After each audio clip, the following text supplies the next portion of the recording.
शायद मेरी ही गलती होगी, शायद मुझे वो नहीं बोलना चाहिए था, चीज़ें ऐसी ही होती है, मैं कुछ ज़्यादा एक्सपेक्ट कर रही हूँ, मेरी ही गलती थी, मैंने वो गलत डिसीजन ले लिया, मैंने वो गलत चीज़ बोल दी। ऐसा हम करते हैं, right? All the things which are going wrong around us, हम खुद को गिल्टी फील कराते हैं उस चीज़ के लिए। But remember that you need to be kind to yourself as well and not just to the people around you.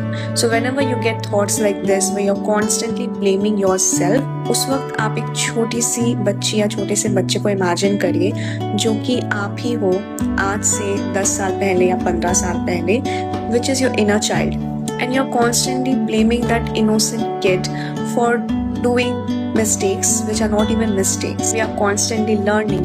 हम लोग कोई भी सीख कर नहीं आते कहीं से, so गलतियाँ हम सबसे होती है. Learn to be kind to yourself. Even if you feel like you made a mistake, you own it and then move on. Do not keep yourself feeling guilty about it.